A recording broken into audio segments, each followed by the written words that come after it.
के YouTube channel पे मैं सुभाष जयपाल आपका एक बार पुनः स्वागत करता हूं। दोस्तों,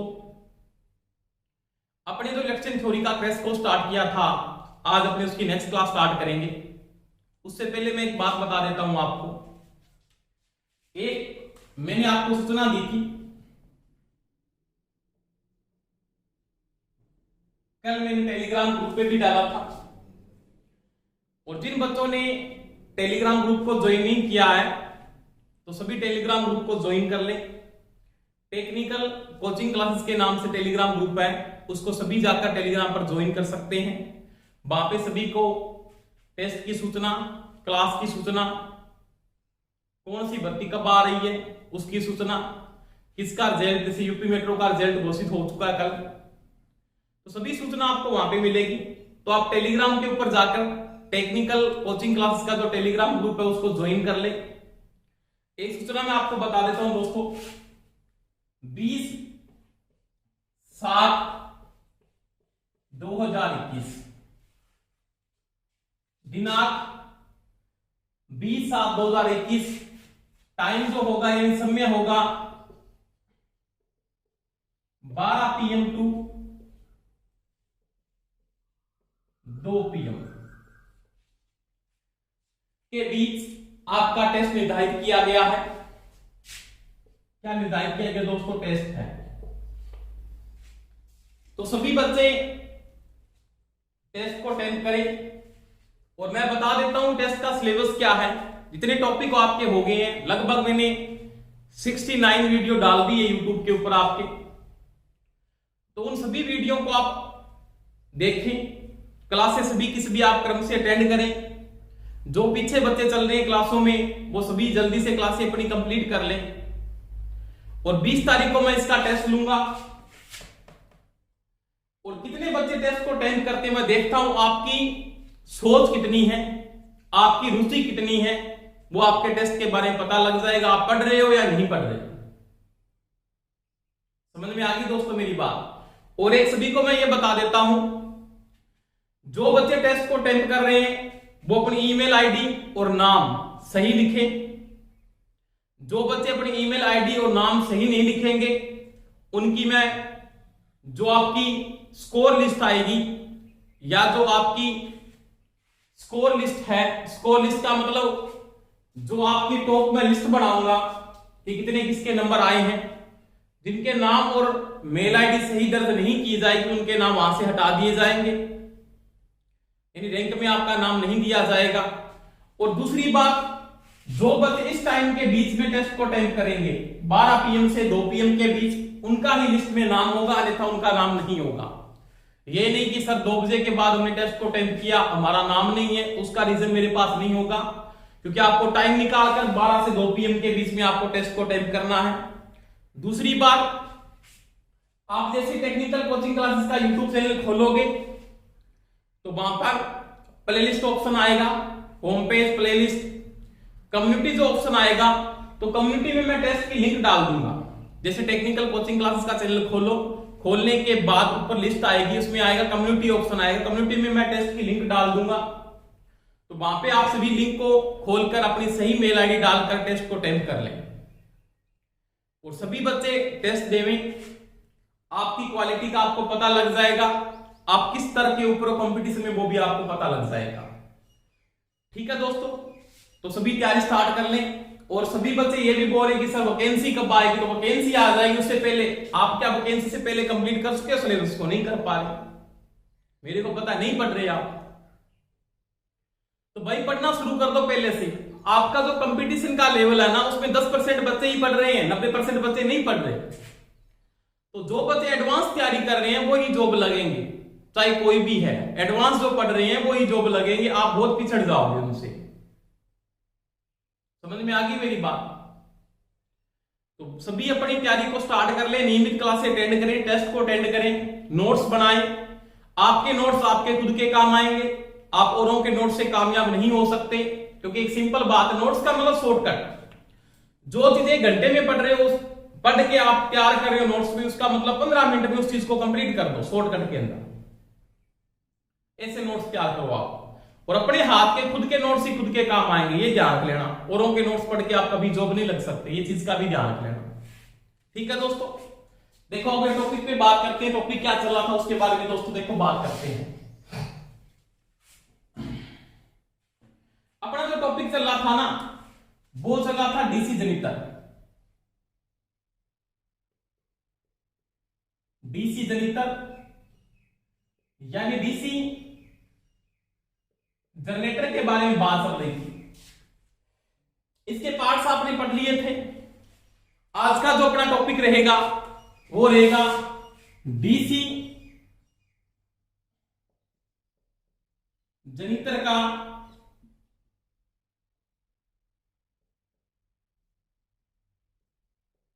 ईएमएफ।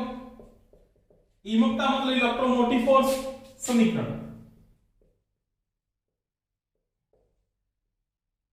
इलेक्ट्रोमोटिव फोर्स समीकरण की क्या करेंगे, बात करेंगे। देखो अपने यहां पे जो नियम लागू होता है ना, वो लागू होता है माइकल फैराडे का। इलेक्ट्रोमोटिव फोर्स जो पैदा हो रहा है वो किसके नियम से पैदा होता है, वो माइकल फैराडे के नियम से पैदा होता है।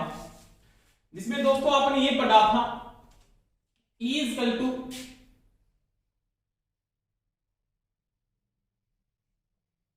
d∅ बटा अगर dt होता है तो इलेक्ट्रोमोटिव फोर्स क्या होता है, चालक में जनरेट हो जाता है।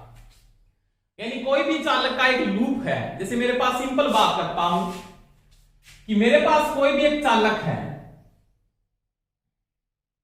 जैसे ये दो पोल हो गए आपके पास, यहां पे मैंने पोल को यूज किया, N पोल है और यहां पे S पोल है। इसके बीच में मैंने चालक को स्थापित किया, इसको अपने क्या बोलते हैं, दान भाषा में आर्मेचर कहते हैं। अब ये चालक को d∅ बटा dt, अगर ये चालक स्थिर है, चुंबकीय फ्लक्स भी स्थिर है, तो कोई इलेक्ट्रोमोटिव फोर्स दोस्तों जनरेट नहीं होता। क्योंकि आपको इलेक्ट्रोमोटिव फोर्स जनरेट करवाना है ना, तो चालक होना चाहिए, दूसरी बात फ्लक्स, और इन दोनों के बीच में क्या होनी चाहिए, सापेक्ष गति। चाहे तो आपका चालक घूमे और चाहे आपका क्या घूमे, चुंबकीय क्षेत्र घूमे, दोनों में से एक चीज घूमनी चाहिए।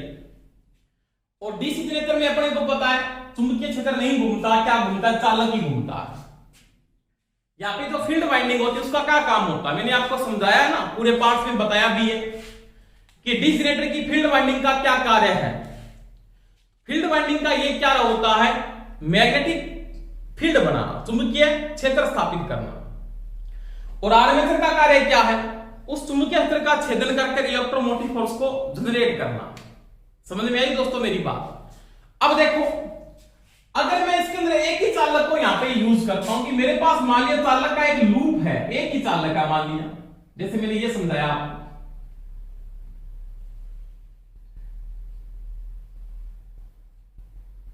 यह पूरा कॉन्सेप्ट मैंने आपको समझाया है।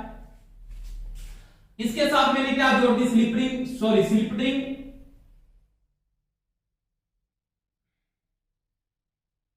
और यहां पे क्या लगा दिया, कार्बन बुश। आगे मैंने कोई भी यहां पे रेजिस्टेंस यानी लोड जोड़ दिया R।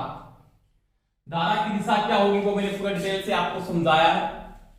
अब देखो जिससे इस चालक को मैं क्या करता हूं, घुमाता हूं, क्या करता हूं, घुमाता हूं।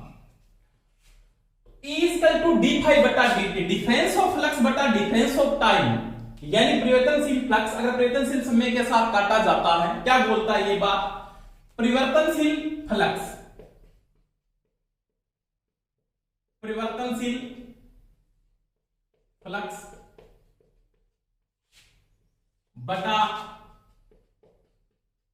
परिवर्तनशील समय के साथ अगर कटता है तो इलेक्ट्रोमोटिव फोर्स क्या होता है, जनरेट हो जाता है। इलेक्ट्रोमोटिव फोर्स क्या होता है, पैदा होता है, किसके नियम से, तो वो होता है माइकल फैराडे के नियम से। ये मैंने समझाया आपको, पूरा माइकल फैराडे का नियम भी करवाया है और किसका नियम भी करवाया है, लेंज का नियम भी करवाया है। अब देखो अगर मैं एक चक्कर के इलेक्ट्रोमोटिव फोर्स की बात करता हूं कि मेरे पास एक चक्कर का इलेक्ट्रोमोटिव फोर्स क्या होगा, एक चक्कर का ईएमएफ, एक चक्कर का ईएमएफ क्या है, और एक ही ही चालक में।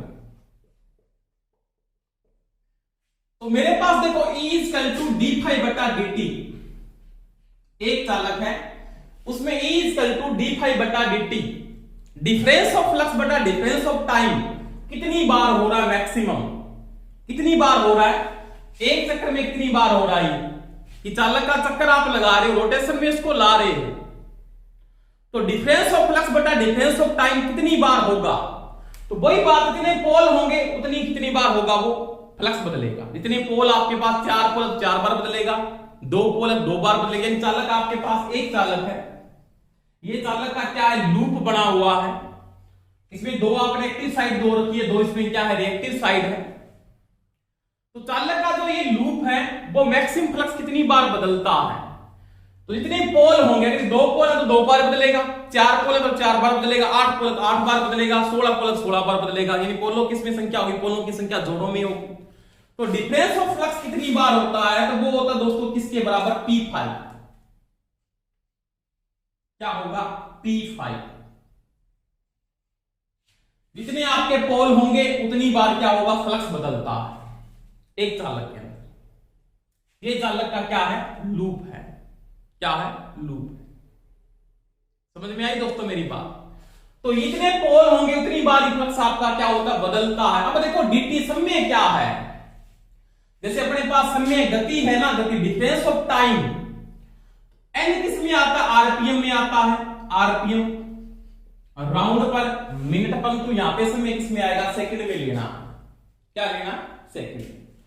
n को किस में चेंज करना है, आरपीएस में चेंज करना है, तो क्या लिखोगे, आरपीएस में चेंज करना, n बटा क्या हो जाएगा, 60, ये हो जाएगा आरपीएस राउंड पर सेकंड। n गति यानी एक चक्कर का आरपीएम है, तो आपके पास चक्रों की संख्या n है। अगर मेरे पास चक्रों की संख्या क्या है, n बटा 60, इसका मतलब समय किसमें आ गया, आरपीएस राउंड पर सेकंड। अब देखो एक चक्कर का समय,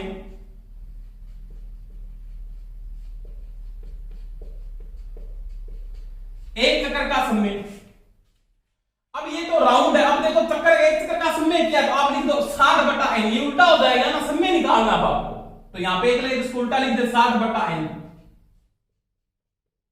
एक मिनट में 60 सेकंड होते हैं, मैंने 60 किस लिए लगाया, सेकंड में चेंज किया है। अब चक्रों की संख्या मतलब एक सेकंड में 50 चक्कर लगा, तो आपके पास 25 आरपीएस है, कितनी है, 25 राउंड पर सेकंड। अब एक सेकंड का, एक चक्कर का समय क्या होगा, तो आप क्या लिखोगे, यहां पे समय को कन्वर्ट कर रहे, सेकंड का समय आपके पास अगर वहां पे दे रखा, तो वहां पे क्या करोगे कि समय को चक्रों की संख्या से क्या दे दो, भाग दे दो, एक सेकंड का क्या, एक सेकंड का क्या आ जाएगा, समय आ जाएगा। तो 60 बटा n क्या है, तो ये एक चक्कर का क्या है, समय है। तो अब देखो यहां पे क्या लिखूंगा, 60 बटा n।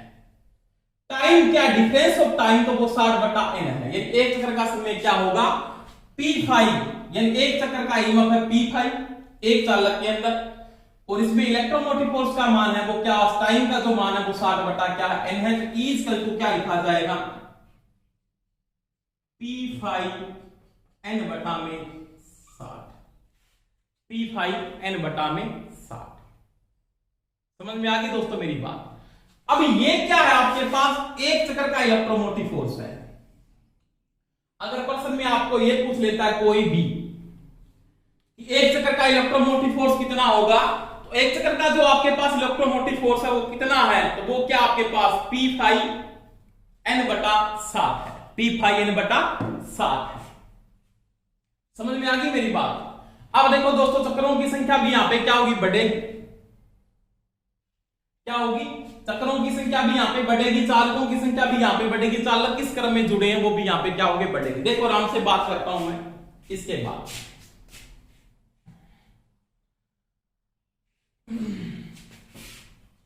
अब देखो जेड चालकों में ईएमएफ, इलेक्ट्रोमोटिव फोर्स की चालकों की संख्या किससे लिखी जाती है, जेड से लिखी जाती है। अब चालकों की संख्या लोगे ना, तो चालक कैसे जुड़े हैं, तो उनके साथ क्या आएंगे, समांतर पथ भी आएंगे। क्या आएंगे, समांतर पथ। क्यों कि जैसे मेरे पास मान लिया 50 चालक है, क्या है 50 चालक। अब 50 चालक कैसे जुड़े हैं, सीरीज में जुड़े हैं, समांतर में जुड़े हैं। समांतर में जुड़े हैं तो क्या सी वाइंडिंग होगी, लेप होगी। कौन सी होगी, लेप। समझ में आई दोस्तों मेरी बात। अगर ये समांतर में जुड़े हैं तो कौन सी वाइंडिंग होगी आपके पास, फिर तो जो वाइंडिंग होगी आपके पास कौन सी होगी यहां पे,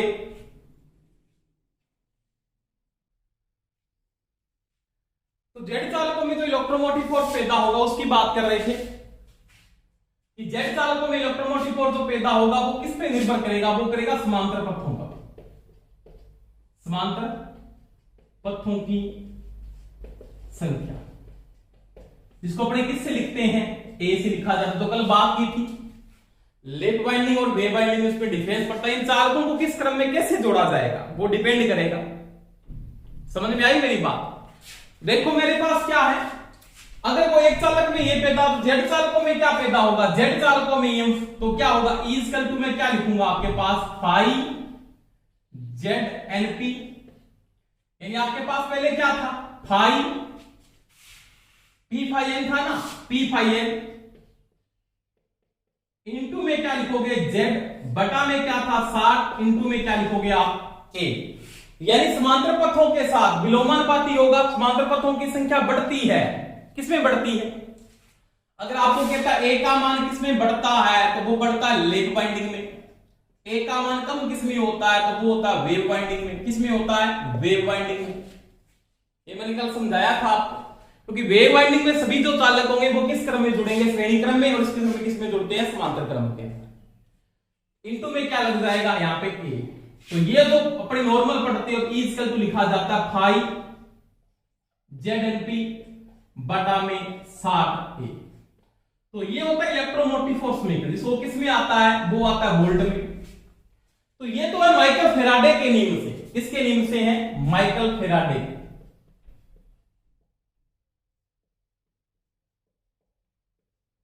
परंतु लेंस क्या बोलता है कि इसकी दिशा उल्टी होती है, तो इसको क्या बोलते हैं, बैक ईएमएफ। लेंस इसको क्या बोलता है कि जो पैदा होगा वो अपने पैदा होने के कारण का क्या करता है, विरोध करता है। मैंने पूरा लेंस का नियम आपको समझाया है। तो उसको क्या बोलते हैं, बाद में बैक ईएमएफ कहा जाता है। क्या बोलते हैं, बैक ईएमएफ या काउंटर ईएमएफ या बस ईएमएफ या बोलते विपरीत ईएमएफ, एक ही बात है। तो इसको बाद में क्या लिखते हैं, ईबी इक्वल टू लिखा जाता है फाई जेड एनपी बटा में 60 है। तो आपके पास जेड चालकों में जो इलेक्ट्रोमोटिव फोर्स पैदा होगा वो किसके बराबर होगा, वो ई इक्वल टू होता है फाई जेड एनपी बटा 60। बी का मतलब होता है बैक ईएमएफ। और किस में आता है, ये वोल्ट में।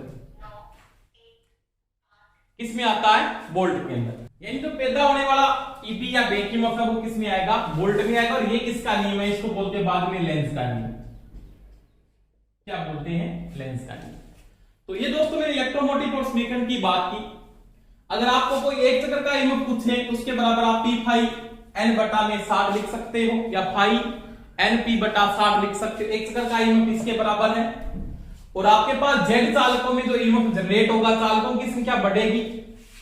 क्या बढ़ेगी, चालकों की संख्या अगर बढ़ती है आपके पास, यानी एक चालक का जो ईएमएफ है, एक चालक का जो ईएमएफ आपके पास जो पैदा हो रहा है, उस चालक में जो ईएमएफ का मान है वो क्या है, P5N बटा में 60 है। और जेड चालकों में जो ईएमएफ होगा वो किसके बराबर होगा, 5 बटा में क्या होगा, 60 है। तो अब देखो नॉर्मल सी बात, अब यहाँ पे वाइंडिंग आपके पास दो प्रकार की वाइंडिंग में यहाँ पे यूज करता हूं। कौन कौन सी वाइंडिंग आप यूज करते हो, एक तो वाइंडिंग आप यूज करते हो लेप, और एक आप करते हो वेव। वेव को तरंग भी कहते हैं, कल मैंने बात की थी इसके बारे में। लेप और वेव में डिफरेंस भी आपको बताया था। अब यहां पे अपने को एक चीज का ध्यान रखना है, यहां पे ए बराबर क्या होता है, पी होता है लेप के अंदर, और यहां पे ए बराबर होता है 2।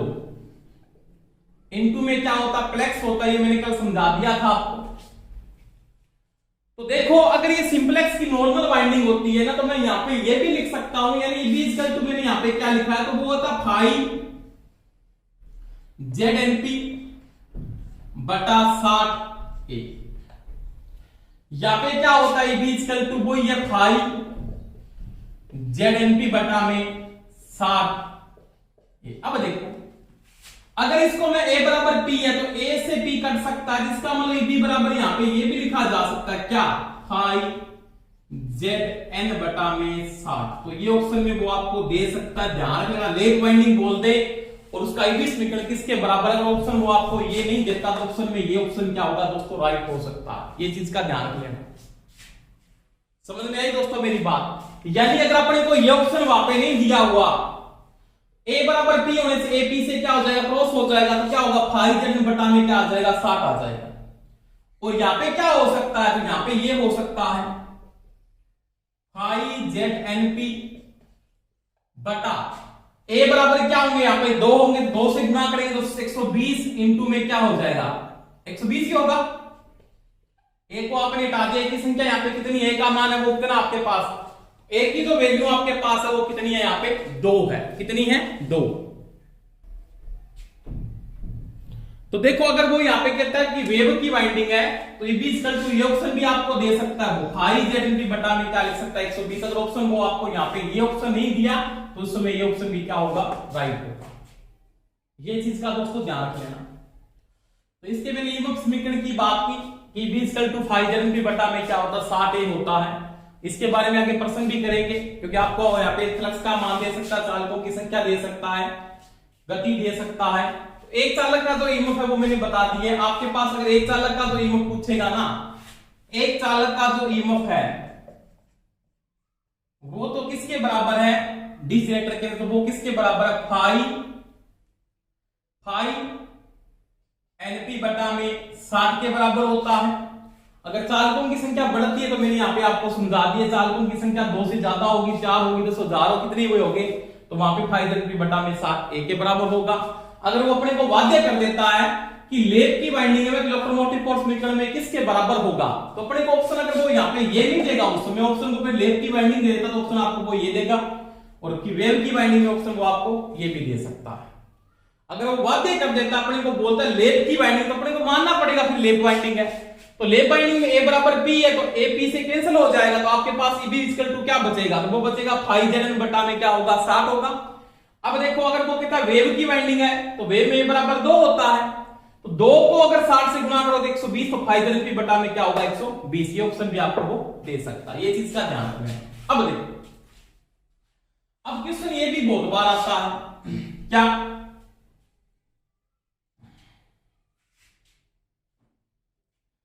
यहां पे तो a बराबर क्या है, p है, और ये भी इक्वल टू मैंने बात की फाई ZNP बटा में 60 है, और यहां पे क्या a बराबर 2 है, e भी इक्वल टू फाई ZNP बटा में 60 है। समझ में आई दोस्तों मेरी बात। अगर वो यहां पे एक बात बोलता है क्या कि मेरे पास क्या पहले लेप की वाइंडिंग थी, कौन सी वाइंडिंग थी, लेप वाइंडिंग। अपने को थोड़ा ध्यान रखना है, यहां पे लेप वाइंडिंग थी, उसमें पोलों की संख्या कितनी थी, 4, माने पोल कितने थे, 4 थे। अन्य बातों को न बदलते हुए उसी वाइंडिंग को अगर वेव की वाइंडिंग कर दें, पोलों की संख्या 4 ही रहेगी। आपके पोल 4 है, समांतर पथों की संख्या, आपके पास पोल 4 है, चालकों की संख्या वही है, फ्लक्स भी वही है, कोई चेंजिंग नहीं कर रहे आप लेप की जगह कौन सी वाइंडिंग डाल देते हो, वेव डाल देते हो। कई बार बोलते हैं गलती से वेव वाइंडिंग कर दी, क्या वो पर्सन, क्या दोबारा मैं रिपीट कर रहा हूं। देखो एक आर्मेचर के अंदर 4 पोल लेप बाउंड है, परंतु वाइंडिंग करते समय लेप की जगह वेव वाइंडिंग कर दी जाती है, तो उत्पन्न वोल्टेज पे क्या प्रभाव पड़ेगा, या उत्पन्न वोल्टेज कितनी हो जाएगी। या यह बोल देता है कि 4 पोल की अगर लेप वाइंडिंग है, उसी वाइंडिंग को अगर वेव वाइंडिंग कर दें तो वोल्टेज का मान क्या होगा, तो कोई समस्या नहीं। देखो दोस्तों यहां पे क्या है, यहां पे आपके पास क्या पोल कितने हैं, 4, कितने हैं 4, समांतर पथ भी कितने होंगे, 4, क्योंकि p बराबर a बराबर क्या होता है, p होता है, इसका मतलब इसका गुणक तो क्या आ रहा है, 1 आ रहा है, क्या आ रहा है, गुणक 1 आ रहा है। ऐसा प्रश्न आ जाए इसका गुणक 1 है, इसका गुणक क्या होगा, P कितना है यहाँ पे, P तो यहाँ पे भी 4 है, पहले भी 4 थे, P 4 ही थे। समांतर पद वेव में कितने होते हैं, 2 होते हैं, तो क्या होगा अब 4/2, तो इसका गुणक कितना आ रहा है 2, इसका मतलब यहाँ पे वोल्टेज 2 गुना क्या होगी, बढ़ जाएगी, यहाँ पे वोल्टेज का मान 2 गुना बढ़ेगा। अगर लेप की जगह आप वेव डालते हो तो वोल्टेज का मान 2 गुना बढ़ जाएगा। समझ में आ गई मेरी बात। अगर वो कितना वेव से लेप कर देते हो तो यहां पे 2 गुना वोल्टेज ज्यादा थी, यहां पे वोल्टेज का मान उससे क्या हो जाएगा, आधा, यानी इसका अनुपात 2 का, इसका अनुपात क्या 1 का, इसका मतलब ये वोल्टेज से क्या हो जाएगी, आधी हो जाएगी। जैसे आपको ये बोल दे कि मेरे पास पोलों की संख्या कितनी, लेप वाइंडिंग के अंदर कौन सी वाइंडिंग है, लेप वाइंडिंग में पोल की संख्या 8 है, कितनी है 8। अगर इसी वाइंडिंग को मैं किस वाइंडिंग में कन्वर्ट कर देता हूं, अगर मैं वेव वाइंडिंग में कन्वर्ट कर देता हूं, वेव में, तो वेव में वोल्टेज का मान पहली बात बढ़ेगा, बहुत वोल्टेज हो जाएगी। आपको गुणांक बनाना है, क्या बनाना है, गुणांक। वेव में जाओगे तो वोल्टेज बढ़ेगी, अगर लेप से वेव में जाओगे तो वोल्टेज बढ़ेगी, वेव से लेप में आओगे तो वोल्टेज घटेगी। मैं लिख देता हूं यहां पे, अगर अन्य बातें न बदले,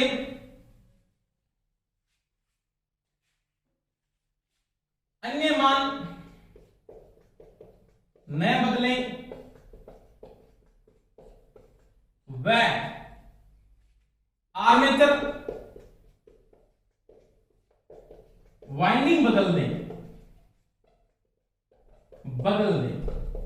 तो क्या होगा, तो लेप से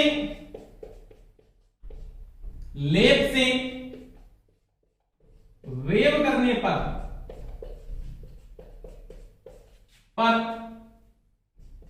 वोल्टेज बढ़ेगी। ये चीज का ध्यान रख लेना, लेप से वेव करने पर वोल्टेज बढ़ेगी, क्योंकि लेप में आपको पता है किसका मान ज्यादा होता है, धारा या फिर वोल्टेज का मान ज्यादा होता है। अगर वेव से लेप करने पर वोल्टेज घटे और उसका गुणक आप बढ़ा सकते हो। अब देखो 8 पोल की लेप वाइंडिंग थी, 8 पोल की क्या थी, लेप वाइंडिंग थी मान लिया। अब इसको वेव में कन्वर्ट कर दो, तो यहां पे क्या P का मान कितना 8, A का मान भी कितना 8, 8/8 क्या हो, यहां पे तो गुणांक हो गया 1, क्या हो गया 1। अब देखो यहां पे क्या हुआ, P का मान कितना आपके पास 8, P का मान कितना 8, A का मान यहाँ पे कितना हुआ 2, क्योंकि P का मान तो वही है, A का मान यहाँ पे फिक्स है 2 ही होगा, यहाँ पे गुणा कितना आ गया 4, तो यहाँ पे वोल्टेज का मान 4 गुना बढ़ जाएगा, 4 गुना बढ़ जाएगा। अब देखो ये 4 गुना ज्यादा, अगर आप यहाँ पे क्या करते हो, वेव से लेप करते हो, तो वोल्टेज का मान क्या होगा, यहाँ पे 4 गुना बढ़ा, तो यहाँ पे क्या हो जाएगी, चौथाई हो जाएगी। ये इसके भाग में आ जाए, सीधी बात है। गुणा कैसे निकालना, ये इधर जा रहा है तो गुणांक के साथ बढ़ेगा, इधर आने तो इसके भाग में गुणांक के साथ मान इसका क्या होगा, घट जाएगा। समझ में आ गई मेरी बात। तो ये चीज का थोड़ा ध्यान रख लेना कि आप लेप से वेव में जा रहे हो या वेव से लेप के अंदर आ रहे हो। इसका रीजन क्या है, तो इसका रीजन ये है, इन दोनों का रीजन, इन दोनों की वैल्यू आपस में क्रॉस हो जाती है, इसके कारण वैल्यू हमेशा इनकी तो एक रहती है और इसकी वैल्यू के साथ गुणांक बढ़ते से। मेरे पास सिंपल बात है, अगर पर्सन मेरे को ये बोल देता है, यहां पे ये पर्सन आ गया, मान लिया कि मेरे पास पोल की संख्या कितनी है, 6 पोल है, वेव बाउंड है, इसको आप इसमें कन्वर्ट करते हो, लेप कर दिया, क्या कर दिया, लेप। तो पहली बात इसका क्या निकालो, P बट्टा क्या कर दो 2 इसकल टू कितना आ गया, ये तो आ गया 3, क्योंकि 6 बट्टा P कितना 6/2 इसकल टू कितना आ गया 3, ये आ रहा मान इसका। यहां पे क्या आएगा 6/6, इसका मतलब मान कितना आ रहा है 1। अब देखो यहां पे 3 गुना बढ़ रही थी, इसे 3 गुना बढ़ रही, तो इधर लेके अब क्या होगा 1 तिहाई, 1/3 गुना, यानी वेव से लेप की तो वोल्टेज का मान 1 तिहाई हो जाएगा, 1/3 गुना। समझ में आ गई मेरी बात। अगर आप लेप से वेव कर रहे हो तो ये 3 गुना बढ़ जाएगी, ये चीज का ध्यान रखना। तो ये चीज को अपने को ध्यान रखना है कि लेप को वेव में कन्वर्ट करें या वेव को लेप में कन्वर्ट करें, वोल्टेज के मान में डिफरेंस आता है और वो कैसे निकालते हैं वो पूरा समीकरण मैंने आपको यहाँ पे समझा दिया है। तो ये दोस्तों डिजनेटर का ईएमएफ समीकरण था, कोई समस्या आपके नहीं आनी चाहिए और ये ईएमएफ समीकरण की मैंने बात की है, ठीक है। अब देखो यहाँ पे एक प्रश्न और भी आ सकता है जो मैंने कल बात की थी सिंपलेक्स, डुप्लेक्स और ट्रिप्लेक्स। एक तो आते सिंपलेक्स, एक आते डुप्लेक्स और एक आते ट्रिप्लेक्स और एक आती है क्वार्टरप्लेक्स। कौन सी आती है? क्वार्टरप्लेक्स।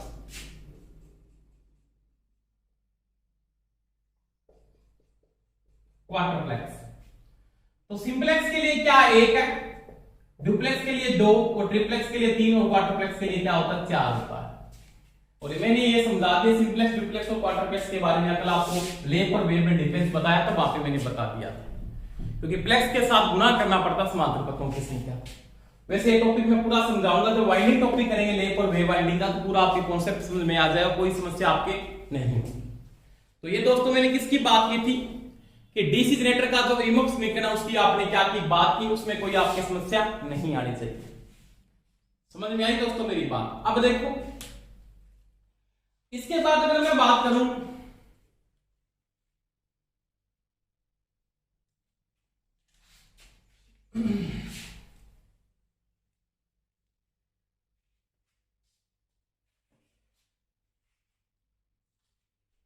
डीसी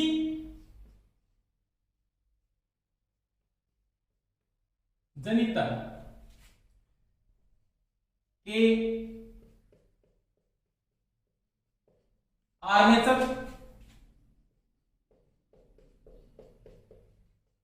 प्रतिरोध व आर्मेचर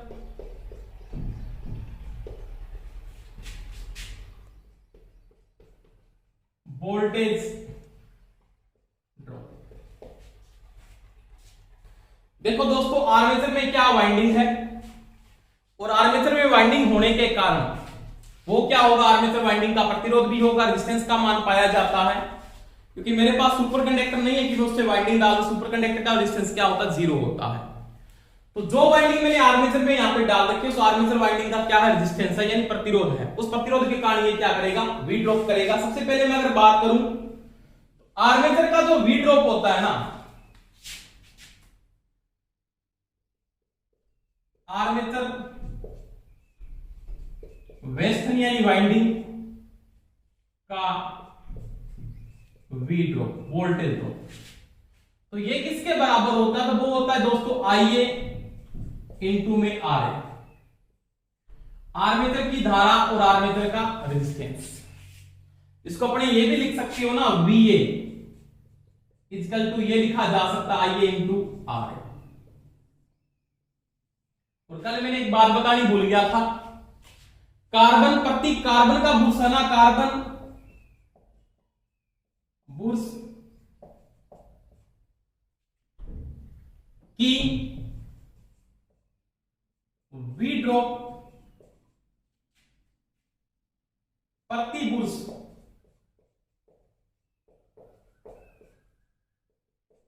एक वोल्ट होती है। अगर ये ग्रेफाइट का है तो इसकी प्रति बुर्स वोल्ट वी ड्रॉप होते हो 0.5 वोल्ट होती है। नोट करना थोड़ा सा पूछ सकता है, प्रति कार्बन बुर्स वोल्टेज ड्रॉप कितनी होती है? तो 1 वोल्ट होती है। अगर ग्रेफाइट का है तो कितनी होती है? 0.5 वोल्ट होती है। तो ये भी चीज का थोड़ा ध्यान कर लेना। अब देखो आर्मेचर वाइंडिंग का वेस्टर्न में वी ड्रॉप अगर निकालना तो आईए इनटू क्या होता है? आरए होता है। अब देखो अगर मेरे को आर्मेचर वाइंडिंग का रेजिस्टेंस निकालना है तो आप आर्मेचर वाइंडिंग का कई बार रेजिस्टेंस पूछ लेता है ऐसे, आरए का मान, आरए का मान जैसे अपने को बोलता चालकों की संख्या ये, चालक का डिस्टेंस ये है, तो उसकी वाइंडिंग लेप वाइंडिंग की गई है या वेव की गई है, तो उसका डिस्टेंस की वैल्यू कितनी आएगी तो आप ज्ञात कीजिए। तो पहली बात दोस्तों अपने को यहाँ पे ध्यान रखना है कि जब आरए का मान निकालेंगे ना, आरए का मान, तो प्रति चालक अगर कार्बन प्रति चालक अगर वाइंडिंग का डिस्टेंस दिया तो आप निकाल सकते। जैसे मैं सिंपल बात बोलता हूं कि मेरे पास मान लिया क्या कहता है 50 चालक है। कितने चालक है? 50 चालक। ये जेड का मान कितना है? 50 है। समझ में आ गई मेरी बात? अगर वो यहां पे कहता है पोल की संख्या आपके पास कितनी है? 4 है, कितनी है 4।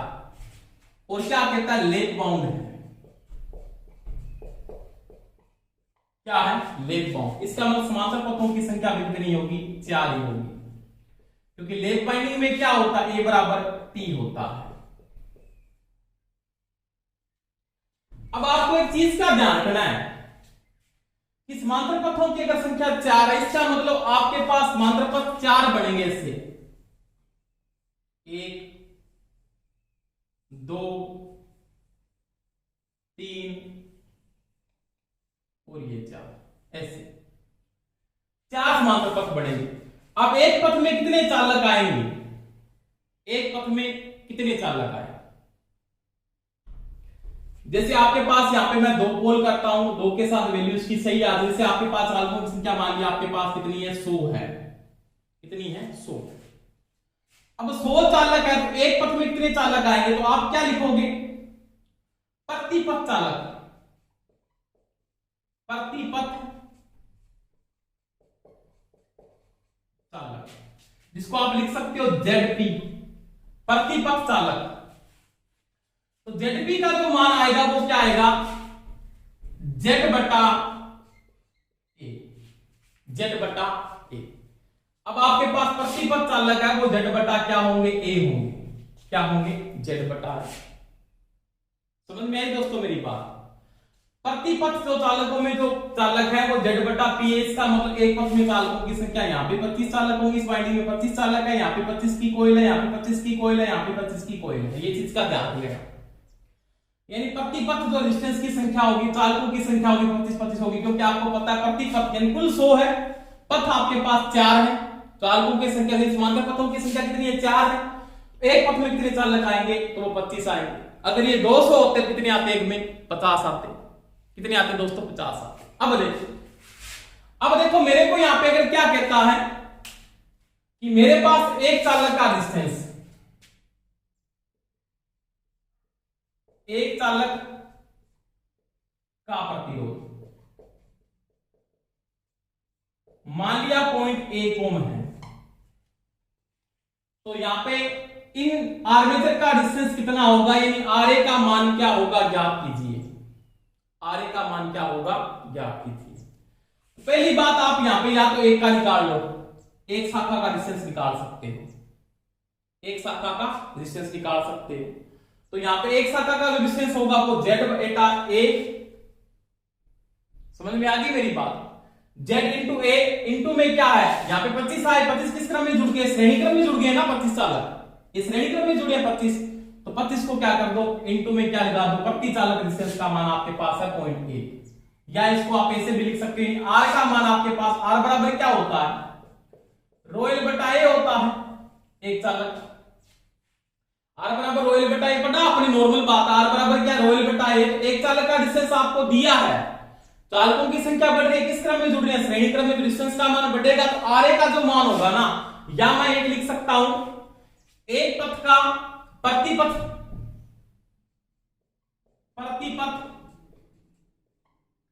प्रतिरोध, तो लिख सकता हूं Z बटा A इंटू में एक चालक का प्रतिरोध। समझ में आ गई मेरी बात, एक चालक का प्रतिरोध, यानी एक शाखा का रेजिस्टेंस ये आ गया, एक शाखा का रेजिस्टेंस आपके पास ये आ गया। अब वापिस से किस क्रम में जुड़ गए, इतने समांतर पथ उसी प्रकार ही किस क्रम में जुड़ गए, समांतर क्रम में जुड़ गए, किस क्रम में जुड़ गए समांतर क्रम में। तो RA का मान मैं वैसे लिखा दूंगा, RA बराबर आप ये लिख सकते हो शॉर्टकट में Z बटा P इंटू में एक शाखा का रेजिस्टेंस, एक शाखा का जो रेजिस्टेंस आपने निकाला या एक पथ का जो रेजिस्टेंस आपने निकाला है, यानी मेरे पास एक पथ का जो रेजिस्टेंस की जो वैल्यू आ रही है वो क्या आ रही है, तो उस वैल्यू को मैं यहां पे पुटअप कर दूंगा, उसकी वैल्यू को यहां पे मैं क्या कर दूंगा पुटअप कर दूंगा, यानी ये जो मान है ना, ये मान ये क्या है, तो ये जो मान है ना इसको मैं ये लिख सकता हूं RP, एक पथ का रेजिस्टेंस, तो इसके बराबर क्या है ZA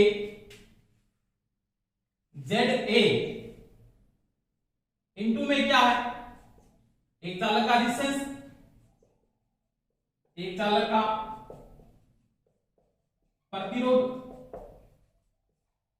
समझ में आ गई मेरी बात। अब देखो अगर टोटल मेरे को आरए निकालना है, टोटल आरए निकालना तो मैं क्या लिखूंगा, आपके पास ये जो मान आया वो मैं यहां पे लिख दूंगा आरपी, प्रति पथ रेजिस्टेंस बटा में समांतर पथों की संख्या। बाद में किस क्रम में जुड़ेंगे, सारे के सारे समांतर में, यानी इसका आरपी है, इसका भी आरपी है, इसका भी आरपी है, इसका भी आरपी। अब कितने हैं, कितने समांतर पथ उतने ही है, तो ये सारे किस क्रम में जुड़े, समांतर क्रम में, तो क्या लिखूंगा आरपी बटा में ए, आरपी बटा में ए, यानी इसका पूरा स्क्वायर मैं ऐसे लिख सकता हूं एक ही, कैसे वो देखो, आरए बराबर मैं ये लिख सकता हूं क्या, जेड बटा ए इंटू में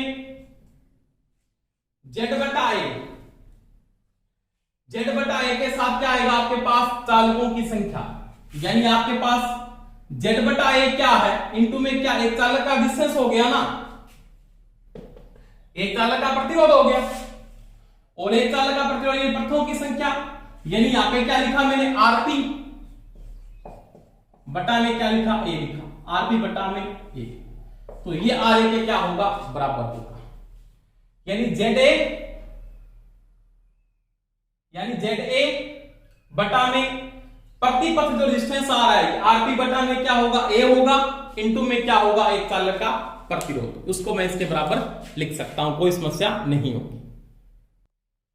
तो देखो दोस्तों अपने को एक चीज का ध्यान रख लेना है, पहले प्रति पथ का डिस्टेंस निकालना, प्रति पथ का जो डिस्टेंस आएगा वो क्या आएगा, जेड बटा ए इंटू ए, जेड बटा ए इंटू एक चालक का प्रतिरोध बराबर में प्रति पथ डिस्टेंस आने के बाद आरए बराबर लिख सकते हो आरपी बटा में ए, इसके द्वारा आप क्या कर सकते हो, गणना कर सकते हो। जैसे मेरे पास सिंपल बात है, आपके पास क्या है, मान लिया 50 चालक हैं, जेड कितने हैं, जेड इक्वल टू 50 है, वेव बाउंड है, प्रति चालक प्रतिरोध 0.2 ओम है, तो कहता आरए का मान निकालिए, तो आरए का मान निकाल सकते हो ना, आरए का मान निकालने से पहले क्या करेंगे आप प्रतिपथ डिस्टेंस निकाले, जेड बटा ए प्रतिपथ प्रतिरोध, प्रतिपथ प्रतिरोध यानी आरपी का मान निकालें, तो जेड कितना आपके पास, जेड की संख्या 50, वेव वाइंडिंग में समांतर पथों की संख्या कितनी होती है 2, ए बराबर 2 होता है वेव के अंदर, इंटू में 0.2, समझ में आ गई मेरी बात, बटा में 10 लगा दो, पॉइंट को हटा दो, ये से कैंसिल हो जाएगा, ये से कैंसिल हो जाएगा, इसका मतलब कितना आ जाएगा 500, कितना आ जाएगा 500। अब देख आरए का मान जब निकालूंगा आरए बराबर, अब ये किस क्रम में जुड़ गए समांतर, आरबी बराबर होता है आरपी बटा में ए, आरपी कितना 50 बटा में 2 इक्वल टू 2.500। तो इस प्रकार से आप डिफिनेटर का डिस्टेंस निकाल सकते हैं, नॉर्मल पर्सन बहुत बार पूछ चुका है और पूछ भी सकता है। ठीक है दोस्तों, आज के लिए आप इतना ही पढ़ेंगे, अगला नेक्स्ट क्लास में पढ़ेंगे। धन्यवाद, बेस्ट ऑफ लक, जय हिंद, थैंक यू।